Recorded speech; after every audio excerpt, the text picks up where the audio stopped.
अब हमारी अगली एल्गोरिथम है नोथ मॉरिस प्रैट एल्गोरिथम, जिसे हम शॉर्ट में KNP एल्गोरिथम भी बोलते हैं। इसका आइडिया बेसिकली प्रीफिक्स और सफिक्स के आइडिया पे बेस्ड है कि हाँ किस जगह पे हमारा प्रीफिक्स और सफिक्स सेम हो सकता है।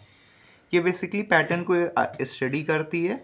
जो भी काम है इसका जो मेन एम रहेगा वो सिर्फ इतना रहेगा कि ये नंबर ऑफ कंपैरिजंस जो कि हमारी पिछली नेव वाले में और रॉबिन वाले में जो नंबर ऑफ कंपैरिजन बहुत ज़्यादा थे उनको रिड्यूस करने का ट्राई करेगी। प्रीफिक्स और सफिक्स से मेरा सेंस क्या है कि जैसे ये एक मान लीजिए पैटर्न दिया हुआ है, तो इसमें प्रीफिक्स क्या, पहले वाले को ले लिया प्रीफिक्स है, शुरू के दोनों को उठा लिया प्रीफिक्स है, तीनों को प्रीफिक्स, चारों प्रीफिक्स, पांचों प्रीफिक्स, इसी से हम लास्ट तक जा सकते हैं। सफिक्स लास्ट वाला उठाया, फिर लास्ट के 2 उठा लिए, लास्ट के 3 उठा लिए, लास्ट के 4 उठा लिए, लास्ट के 5 उठा लिए, तो ये सफिक्स हैं। यहाँ देख सकते हैं कि ABC और ABC ये सिमिलर आए भी हैं, तो ये प्रीफिक्स और सफिक्स ये सेम है। अब ये बेसिकली एक अलग से टेबल पे वर्क करती है जिसे हम बोलते हैं पाई टेबल, या फिर LPS भी शॉर्ट में बोलते हैं। तो कई जगह LPS नाम आएगा, कई जगह पाई टेबल नाम आएगा, तो वहाँ पे कंफ्यूज नहीं होना है। अब पाई टेबल बनाने का हमारे पास एक प्रॉपर एल्गोरिथम भी है, बट हम डायरेक्ट बनाने का ट्राई करेंगे अभी, फिर उसके बाद एल्गोरिथम भी हम देख लेंगे कि एल्गोरिथम के थ्रू हम कैसे बना सकते हैं। जैसे यहाँ पे कुछ क्वेश्चंस हैं, यहाँ पे देखिए ए की पहली अकरेंस है, इसको नंबर कर लीजिए 1 2 3 4 5 6 7 8 9 10। तो यहाँ पे जब ए की पहली अकरेंस है इसे 0 मार्क कर दीजिए, फिर ए के बाद जस्ट उसके बाद अकरेंस है तो ए पिछली बार जहाँ आकर हुआ था उसकी इंडेक्स पोजीशन मार्क कर दीजिए, तो 1। अब बी की फर्स्ट अकरेंस से 0 मार्क कर दीजिए, सी की फर्स्ट अकरेंस से 0 मार्क कर दीजिए। ए अब फिर से आया है, ए लास्ट अकर कहाँ पे हुआ था, यहाँ पे हुआ था, वैल्यू क्या थी 1। अब डी की फर्स्ट अकरेंस से 0, ए लास्ट अकर कहाँ हुआ था, यहाँ पे हुआ था, वैल्यू क्या थी 1। अब यहाँ पे लगातार फिर से अकर हो गया है, तो अब 1 पे वैल्यू पहले थी, 1 वैल्यू अब, दोनों जुड़ के 2 हो गई। अब A यहाँ पे देख सकते हैं, यहाँ पे एक प्रीफिक्स वाला पूरा पूरा जस्ट रिपीट हुआ है, तो फिर 1 + 2 यानी यहाँ वाला पैटर्न A वाला रिपीट हुआ है, तो 1 + 2 करके यहाँ पे हम क्या कर देंगे 3। इसको हम इस उससे भी देख सकते हैं कि B रिपीट हुआ और B कहाँ पे था, 3 पे था, तो यहाँ पे हम 3 लिख देंगे। E का हमारा फर्स्ट अकरेंस है तो 0। अब इस वाले में डायरेक्ट करके देखते हैं, A की फर्स्ट अकरेंस 0, B की फर्स्ट अकरेंस 0, C 0, 1 2 3 4 5 6 7 8 9 10। अब A की सेकेंड अकरेंस है, A लास्ट टाइम अकर कहाँ हुआ था 1 पे, D की first occurrence 0, A last time occur कहाँ हुआ है यहाँ पे, वैल्यू क्या है 1, B लास्ट टाइम अकर कहाँ हुआ है 2 पे, E लास्ट टाइम अकर हुआ है नहीं 0, A लास्ट टाइम अकर कहाँ हुआ है 6 पे, वैल्यू क्या है 1, B लास्ट टाइम अकर कहाँ हुआ है यहाँ पे, वैल्यू क्या है 2। तो यहाँ पे हम देख सकते हैं रेगुलरली अकरेंस नहीं है, ये चीज़ एकदम क्लियर दिख रही है कि रेगुलर अकर नहीं हो रहे हैं, अकर हो रहे हैं बट डिफरेंस के बाद हो रहे हैं। तो ये देख सकते हो कि AB लगातार अकर हुआ है तो 1 2, यहाँ पे भी AB लगातार अकर हुआ है तो 1 2। अब अगला क्या है हमारा A B E D, ये रेगुलर चारों अलग अलग वैल्यूज़ मिली हमें, हमने चारों को 0 मार्क कर दिया। अब इसके बाद हम आगे देखेंगे E पे, E हमें कहाँ मिला था 3 पे, A हमें कहाँ मिला है 1 पे, B हमें कहाँ मिला है 2 पे, फिर से A आया, A हमें लास्ट कहाँ मिला था यहाँ पे, वैल्यू क्या थी 1, A हमें लास्ट कहाँ मिला था, रिपीट हुआ है तो 2, B हमें लास्ट कहाँ मिला था यहाँ पे, तो अब यहाँ पे अकरेंस हुआ है A B, तो अब B हमारी जो वैल्यू आई थी वो आई कहाँ पे थी, यहाँ पे, इन दोनों को ऐड करेंगे क्या बन जाएगा B की वैल्यू 3। अब इसके बाद अगर हम इसी की एल्गोरिथम के थ्रू इसे निकालना चाहें तो हम क्या करेंगे, अब इसकी हम पाई टेबल निकाल के देखते हैं हम अपनी एल्गोरिथम के थ्रू। सबसे पहले एक m ले लो। m क्या है? इसकी लेंथ कितनी है? 5। ठीक है, फिर पाई ऑफ 1 को क्या कर दो? 0 से इनिशियलाइज कर दो, यानी ये सब ये जो पहला वाला होगा ये 0 हो जाएगा। ठीक है, फिर एक रैंडम वेरिएबल q है जो हमारा 2 से लेके m तक चलेगा। ये 3 स्टेप होने के बाद जो हमारा पहला स्टेप आएगा, एक टेम्परेरी वेरिएबल k ले लिया हमने, उसको भी 0 पे इनिशियलाइज कर दिया। तो पहली कंडीशन चेक करेंगे, while k is greater than 0 and p का k plus 1 is not equal to p का q। अब एंड बीच में लगा है, यानी ये कंडीशन भी ट्रू होनी चाहिए, ये कंडीशन भी ट्रू होनी चाहिए। अब क्या k 0 से बड़ा है? नहीं, अभी तो k 0 ही है, तो इसके अंदर की जो भी कंडीशन है वो अभी एज इट इज पड़ी रहेगी, अभी वो एग्जीक्यूट नहीं होगी। तो इसके बाद चेक करते हैं, इफ p का k plus 1 is equal to p का q, तो क्या ये वाली कंडीशन एग्जीक्यूट हो जाए कि k is equal to k plus 1।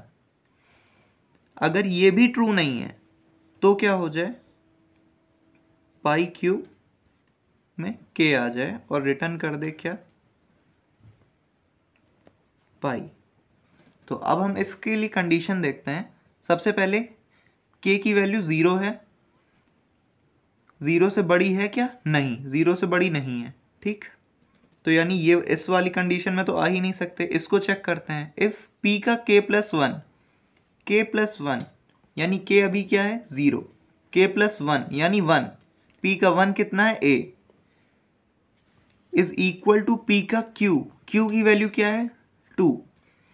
क्या p का q यानी p का k प्लस 1 क्या p के q के बराबर है?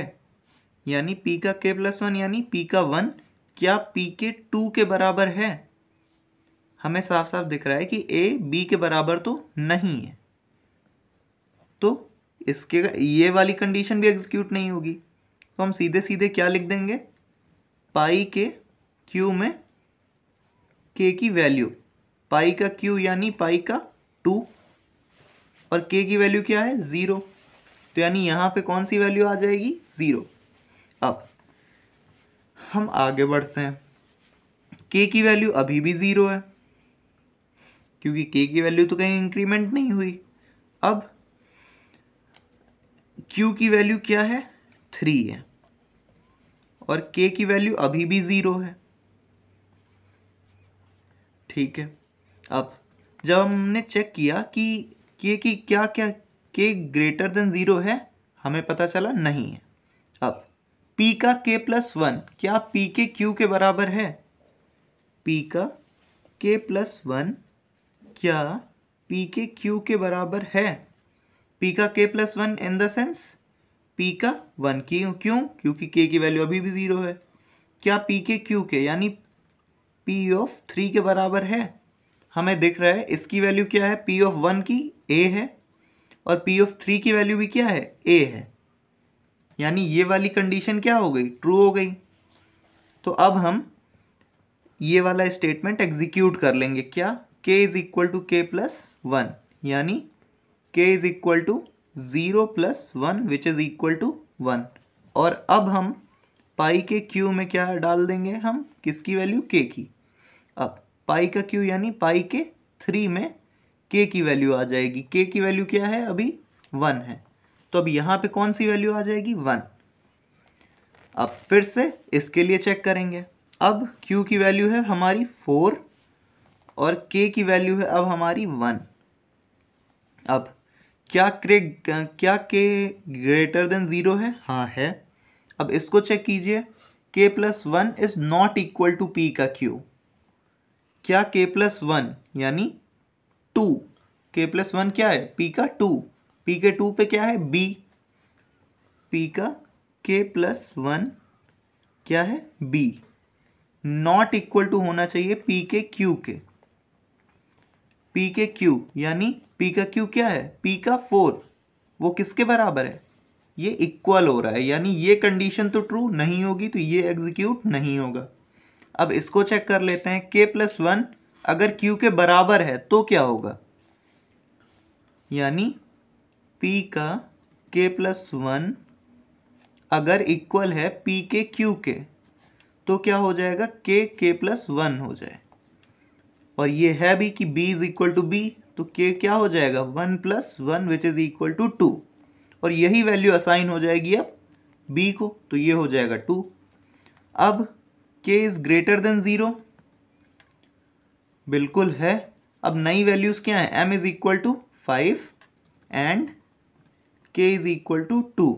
अब फिर से पहली कंडीशन चेक करेंगे, क्या k ग्रेटर देन 0 है, हाँ है। p का k+1 यानी p का 3a है, और क्या p के q के इक्वल है, यानी 5k, नहीं, वहाँ पे d है, वो इक्वल नहीं है। फिर से p का k+1 जो कि हम देख चुके हैं a है, क्या p के q के इक्वल है, नहीं, तो ये वाली कंडीशन दिख रहा है कि नॉट इक्वल वाली कंडीशन तो ट्रू हो रही, ये वाली फॉल्स हो रही है। तो यहाँ पे सबसे पहले ही क्या कर देंगे, k में किसकी वैल्यू रख देंगे,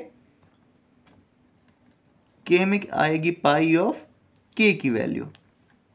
पाई ऑफ k का मतलब k की अभी वैल्यू क्या है, 2, यानी 2 पे जो भी वैल्यू है वही आ जाएगी। पाई ऑफ 2 यानी ये है 2, 1 और 2, 2 पे वैल्यू क्या है, 0, तो k की वैल्यू क्या हो जाएगी, 0। अब ये वाली कंडीशन एग्जीक्यूट होगी नहीं, तो सीधे क्या आ जाएगा, पाई ऑफ q यानी पाई ऑफ 5 में हम k की वैल्यू रख देंगे विच इज 0, यानी d पे क्या आ जाएगी वैल्यू, 0। ये हमारी बन गई हमारी पाई टेबल। इसी के बेसिस पे अब हम इस पूरे न्यूमेरिकल को सॉल्व कर लेंगे।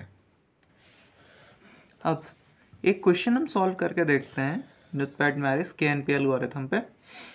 सबसे पहले इसकी पाई टेबल बना लेते हैं। a 0, b first occurrence 0, a अकर हो चुका है 1 पे, b अकर हो चुका है कहाँ पे, 2 पे, d फर्स्ट अकरेंस 0।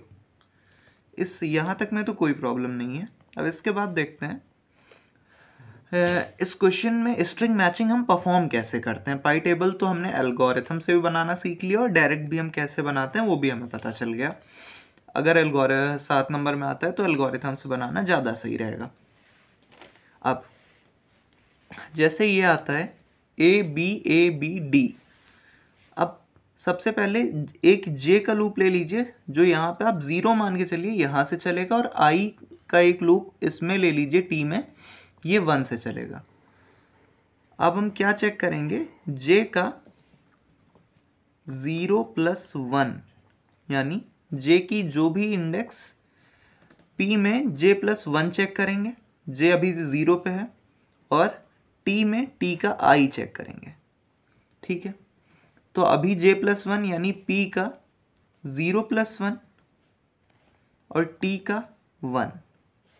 P का 0+1 कितना है, A है, और T का 1 क्या है, A है। तो अब यहाँ पे मैच कीजिए A और A सेम, तो J को प्लस कर दीजिए, J यहाँ पे आ जाएगा और I कहाँ आ जाएगा, यहाँ आ जाएगा 2 पे। अब अगले एलिमेंट को मैच कीजिए, B और B सेम है, ठीक है। J+1 यानी इसको चेक करवाएगा, ठीक है। J अभी 1 पे आया है, J+1 वो B को चेक करवाएगा, और ये I अपनी जो वैल्यू है उसको चेक करवाएगा। तो B और B फिर से इक्वल आएगा, फिर से J यहाँ पे आएगा और I यहाँ पे आएगा। अब A और A चेक होगा, फिर से आगे बढ़ जाएंगे, यहाँ J आएगा यहाँ पे और I आ जाएगा यहाँ पे। B और B फिर से सेम आएगा, फिर से आगे बढ़ेगा, यहाँ I आ जाएगा और यहाँ पे कहीं J आ जाएगा। अब जैसे ही ये दोनों कंपेयर होंगे, ये दोनों इक्वल नहीं है, तो क्या करेगा, इसको ये पीछे वाली वैल्यू पे देखेगा, इस वाली वैल्यू पे, कि अच्छा यहाँ तक तो सब कुछ सही जा रहा था, तो ये वाली इंडेक्स कौन सी है, B का कौन सी इंडेक्स को पॉइंट कर रहा है, 2 को, तो ये कहाँ पहुँच जाएगा, J यहां पर पहुंच जाएगा 2 पे। आई यहीं का यहीं रहेगा। ये चीज KNP एल्गोरिथम में ध्यान देनी पड़ेगी कि आई यहीं का यहीं रहेगा, आई कहीं भी नहीं जाने वाला है। आई बैक ट्रैक नहीं होता है, इसमें सिर्फ और सिर्फ जे बैक ट्रैक होगा, यानी पैटर्न के जो एलिमेंट्स रहेंगे उनमें बैक ट्रैकिंग होगी, टेक्स्ट के एलिमेंट में बैक ट्रैकिंग नहीं होती है। तो आई 5 की 5 पोजीशन पे रहेगा और जे बैक ट्रैक हो जाएगा। अब यहाँ पे आ चुका है जे, अब J+1 को चेक कराएगा, क्या ये और ये इक्वल है? अगर हाँ, तब तो फिर से आगे बढ़ने वाला प्रोसीजर शुरू हो जाएगा। मगर यहाँ पे दिख रहा है इक्वल नहीं है, तो आई तो यहीं पे रखिए, जे को कहाँ भेज दीजिए, इसकी इंडेक्स कहाँ पे है 0, तो यहां पे भेज दीजिए जहां पे वो था 0 पे। और अब आई को आगे बढ़ा लीजिए। J+1 A है, A क्या C के इक्वल है? नहीं, बिल्कुल इक्वल नहीं है। तो अब आई भी आगे बढ़ेगा और J यहीं का यहीं रहेगा। अब वापस से चेक करेंगे, क्या A और A इक्वल है? जब J 0 पे आएगा और I 6 पे पहुंचेगा, A और A फिर से इक्वल होंगे, फिर से B और B इक्वल होंगे। मगर जैसे ही J यहां पे पहुंचेगा B पे, ये यहां पे, ये C और I यहां पे 8th पे पहुंचेगा, तुरंत ये अपने आगे वाले इसको मैच करवाएगा और ये अपने आगे वाले को मैच करवाएगा। तो यहां पे वैल्यू A है, यहां पे C है, तो तुरंत फिर से मिसमैच है। फिर से J की I तो वहीं का वहीं रह जाएगा, J की वैल्यू बैक ट्रैक हो जाएगी कहाँ पे, इसकी जो वैल्यू है, यानी B की वैल्यू अभी क्या है 0, यानी फिर से J कहाँ पे पहुंच जाएगा 0 पे। अब आ जाते हैं 0+1 चेक करेगा इससे, इस वाली पोजीशन से, क्या अभी भी सेम है कुछ? नहीं, तो फिर से आगे बढ़ जाएंगे। I यहाँ पे 9th पोजीशन पे पहुंच जाएगा और J अभी भी 0 पे रहेगा। अब फिर से P का J+1 यानी 0+1 तो A ही होगा, और यहाँ पे T का 9th देखेंगे, तो T का 9th क्या है? A, यानी फिर से सेम आ रहा है, A is equal to A। फिर से आगे बढ़ेंगे, I 10th पोजीशन पे पहुंचेगा, उसे B मिलेगा। यहाँ पे भी J जैसे ही फर्स्ट पोजीशन पे पहुंचेगा, J+1 पे उसे भी B मिलेगा, फिर से इक्वल हुआ। फिर से A मिला दोनों जगह पे, फिर से इक्वल हुआ। फिर से यहाँ पे जैसे ही A B मिलेगा, फिर से इक्वल हो जाएगा। मगर 5th पोजीशन पे क्या मिलेगा? D, और यहाँ पे 5th, यहाँ पे क्या मिलेगा? हमें ये चीज़ ध्यान देनी पड़ेगी, जैसे ही I हमारा यहाँ 12th पोजीशन पे पहुँच रहा है, 13th पोजीशन पे उसे A मिलेगा, मगर यहाँ उसे D मिल रहा है। तो अब हमें ये चीज़ ध्यान देनी पड़ेगी कि हम बैक ट्रैक करें वापस से। ये बैक ट्रैक कहाँ पे होगा? अपनी फिर से B की वैल्यू क्या है 2, यानी यहाँ पे बैक ट्रैक होगा J। अब J यहाँ पे बैक ट्रैक हुआ है, तो अब चेक करेगा कि क्या इसके आगे वाली वैल्यू क्या वही है? तो हाँ, बिल्कुल वही है, A is equal to A। यहाँ पे एक बार फिर से ध्यान दीजिएगा, जब यहाँ पे T9 था तो उसे A सेम मिला था, यानी फिर I भी आगे बढ़ा था T10 पे, और J भी किस पे आगे बढ़ा था? 1 आगे बढ़ा था। तो ये कितना हुआ था? P का 1+1। J फर्स्ट पोजीशन पे आया था, यहाँ पे B था 10th पोजीशन पे, और यहाँ पे भी B था। फिर से एक लेवल आगे बढ़े थे, तो P का 2+1, तो यहाँ पे भी A था, यहाँ पे भी A था। फिर एक लेवल आगे बढ़े थे, T का 12, और यहाँ पे P का 3+1, यहाँ पे A था, और यहाँ पे B था, और यहाँ पे भी B मिला हमें। फिर T का 13 जैसे ही हमने देखा, और यहाँ पे P का 4+1 हमने किया, यहाँ पे तो हमें क्या मिला? A, मगर यहाँ पे हमें क्या मिल गया? D। तो हमें बैक ट्रैक करना पड़ा यहाँ से। इसकी पोजीशन क्या थी? 2, तो हम 2 सेकेंड पोजीशन पे आए, यानी अब सबसे पहले J की पोजीशन क्या हो गई? सेकेंड। तो अब T के 13 को हम चेक कराएंगे P के 2+1 से। T का 13 कितना है? हमें दिख रहा है A है, ए किससे चेक होगा? 2 + 1 यानी 3 से। 3 पे वैल्यू क्या है? ए, यानी इक्वल हो गया। अब फिर से आगे बढ़ेंगे। टी का 14, टी के 14 पे वैल्यू क्या है? दिख रहा है हमें, बी है। और यहां पे क्या हो जाएगा? टी का 3 + 1, 3 + 1 पे भी वैल्यू क्या है? बी है। बिल्कुल आगे बढ़ जाएंगे। टी का 15 चेक करेंगे और यहाँ पे वैल्यू क्या हो जाएगी? 4 + 1। टी के 15 पे हमें वैल्यू दिख रही है, डी है। और यहाँ पे भी वैल्यू क्या है? डी। यानी अब हमें हमारा पैटर्न मिल चुका है। कहाँ पे मिला है? जिस कंडीशन के लिए हमने लास्ट में वैल्यू शुरू की थी। कहाँ से मैच करनी शुरू की थी? दिख रहा है हमें 15, 14, 13, 12, 11। यानी i = 11 के लिए हमें हमारा पैटर्न फाइंड हुआ है।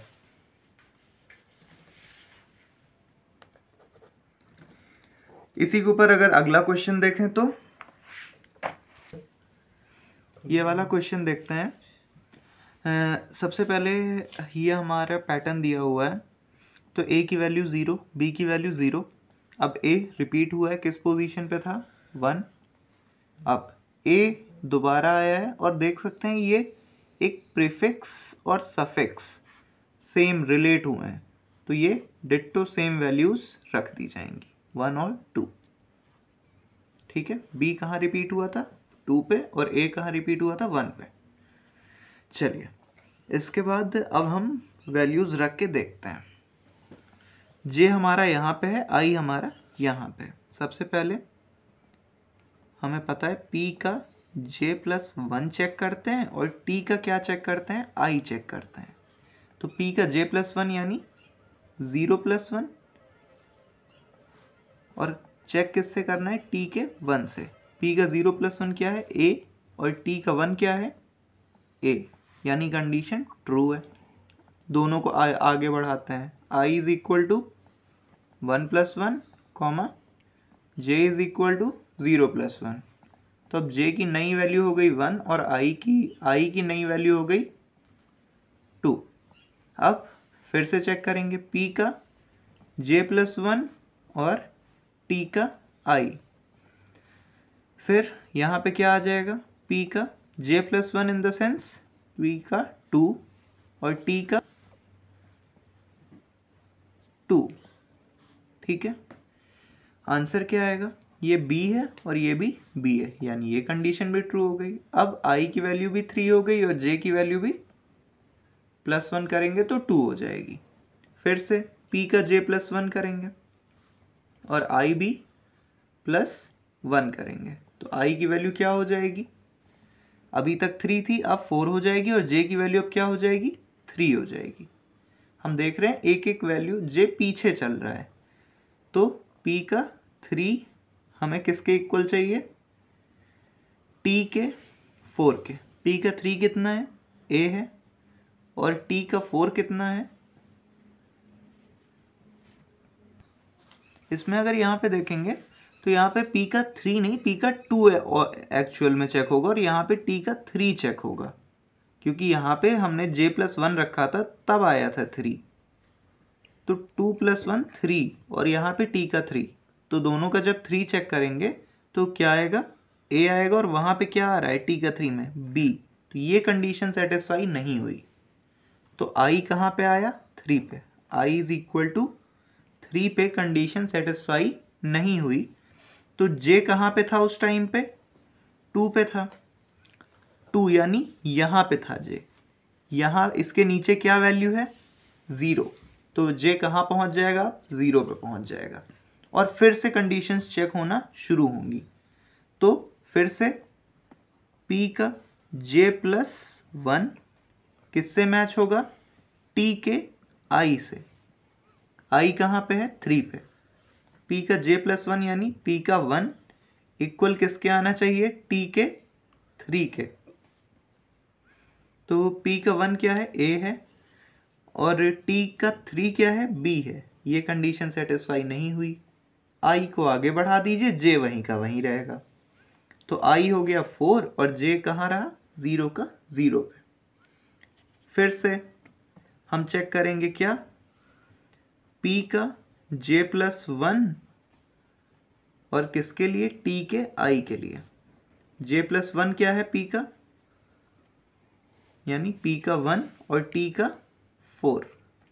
p का 1 क्या है, a है, t का 4 क्या है, a है। ये कंडीशन फिर से ट्रू हो गई। अब फिर से j को आगे बढ़ाइए, j हो जाएगा 1 और i हो जाएगा 5। इसी तरह आगे हर वैल्यूज़ के लिए कैलकुलेट करते हैं, और फिर चलिए मैं कैलकुलेट करता हूँ, आप लोग अपना कैलकुलेट कीजिए, फिर आगे वीडियो में मिलते हैं।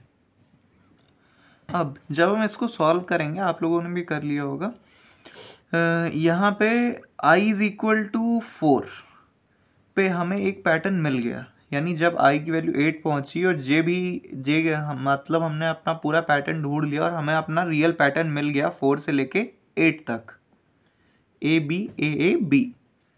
तो अब देखो जब पूरा पैटर्न मिल गया तो यानी फर्स्ट पैटर्न फाउंड हुआ है, हो सकता है इसके आगे भी पैटर्न हो, तो उसके लिए भी हम चेक करते हैं। वो कैसे करते हैं कि b की वैल्यू i को भी j को क्या करो, +1 करो, ठीक है, क्योंकि अब इसके बाद 5 पे आया ये, जब j यहाँ पे आएगा तो जो वैल्यू है इसके बाद, क्योंकि कोई वैल्यू नहीं है, तो b की जो वैल्यू है यानी 2, j को उस पोजीशन पे भेज दो, और i हमारा कहीं नहीं जाता है, वो वहीं का वहीं रहता है, ठीक है।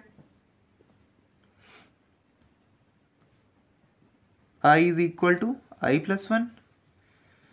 तो j जब 5वें पे पहुंचा तो 5वें पे उसे वैल्यू क्या मिली, b की 2, तो j एक्चुअल में कहाँ पहुंच गया, अपनी सेकंड पोजीशन पे, तो j = 2 हो गया। i की वैल्यू क्या थी, 8 थी, तो 8 + 1, i की वैल्यू क्या हो गई, 9 हो गई। तो अब i पहुंच गया यहाँ पे, क्योंकि i बैक ट्रैक नहीं होता है, j की वैल्यू यहाँ पे, तो j वैल्यू पहुंच गया अपनी 2 पे वैल्यू पे। अब इसके बाद हम मैच करेंगे फिर से वही सेम जो हमारी कंडीशन थी कि p का j+1 इक्वल किसके आना चाहिए, t के i के। तो अब p का j+1 यानी p का 2+1 इक्वल किसके आना चाहिए, t के 9 के। क्यों, क्योंकि i की वैल्यू क्या हो गई, 9 हो गई है। तो p का 3 = t का 9। p की 3 की वैल्यू क्या है, a, और t के 9 की वैल्यू a, यानी ये कंडीशन ट्रू हो गई। फिर से i की वैल्यू बढ़ा दीजिए, i 10 हो जाएगा, और j अभी तक 2 था, j की वैल्यू बढ़ जाएगी तो j 3 हो जाएगा। जब फिर से इसकी वैल्यू चेक करेंगे तो j+1 यानी p के 4 की वैल्यू और किसके इक्वल आनी चाहिए, t के 10 के इक्वल आनी चाहिए। ये भी a है और ये भी a है, फिर से कंडीशन ट्रू हो गई। फिर से i और j की वैल्यू बढ़ा दीजिए, तो t के 11 की वैल्यू जब i की वैल्यू बढ़ेगी, और इधर p के 5 की वैल्यू, और दोनों b आ रही हैं, t के 11 पे भी b है और p के 5 पे भी b है, ये कंडीशन भी ट्रू हो गई, यानी हमें हमारा दूसरा पैटर्न भी मिल गया, पैटर्न 2 फाउंड। अब जैसे हम देख रहे हैं कि हम लगातार पीछे जाके देखना पड़ रहा है कि हाँ कहाँ पे मिल रहा है हमें हमारा तो वो चीज़ भी हमें ना करनी पड़े, इसलिए अभी ये एक फॉर्मूला है कि i की अभी करंट पोजीशन क्या है, 11 से इसकी लेंथ को माइनस कर दीजिए, वहाँ पे हमें हमारा पैटर्न 2 मिल जाएगा। तो 11 माइनस इसकी लेंथ क्या है, 5, यानी हमें हमारा दूसरा पैटर्न कहाँ मिला है, 6 पे। पहला पैटर्न हमें कहाँ मिला है, 4 पे। उस टाइम हमारी एक्चुअल i की लोकेशन क्या थी, 8, हमने माइनस किया, हमें ये मिल गया। अब हम माइनस कर रहे हैं, हमें ये मिल रहा है, तो हमें इसमें दिक्कत नहीं आनी चाहिए। फिर इसके बाद अगर हम देखेंगे तो हमारे पास हमें रियलिटी में तो कोई पैटर्न नहीं मिलेगा, बट फिर भी वहाँ पे हमें कॉपी में दिखाना है, और इसी सेम प्रोसीजर से हमारा पूरा क्वेश्चन सॉल्व हो जाएगा। तो यही था हमारा KMP मेथड। Thank you.